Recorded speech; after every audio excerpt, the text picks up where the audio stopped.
79,120 জনের মতো আমরা পেয়েছি, ভ্যাকসিন, ফাইজার ভ্যাকসিন পেয়েছি।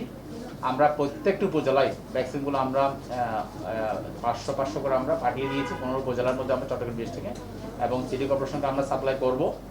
এবং যারা বলা হয়েছে, যেহেতু বিগত 1 বছর 6 মাস সময়ে কেউ ভ্যাকসিন নেয় নাই, অনেকে নিয়েছে, বুস্টার ডোজ অনেকে নিয়েছে, যারা নেয় নাই ওনাকে একটা গাইডলাইন বলা হয়েছে, যারা 1 বছরের ভিতরে ভ্যাকসিন নেয় নাই বা 6 মাসের ভ্যাকসিন নেয় নাই, একটা ডোজ বুস্টার যদি নিয়ে ফেললে ভালো হবে, কোনো ক্ষতি হবে না।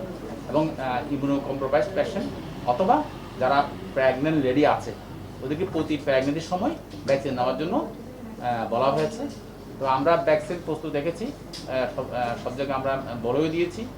আমাদের সব জায়গায় আমরা সকল স্বাস্থ্যকর্মী, ডাক্তার, নার্স, সকল জনবলকে আমরা মাস্ক পরিধান করার জন্য নির্দেশনা দিয়েছি, এবং জনগণকে যাতে স্বাস্থ্য শিক্ষা দেয়, জনগণকে যাতে স্বাস্থ্য শিক্ষা দিয়ে জনগণকে সচেতন করে, এই জন্য আমরা আমাদের যারা হেলথ এডুকেটর আছে, সেনিটারি ইন্সপেক্টর আছে, সবাইকে আমরা নির্দেশনা দিয়েছি।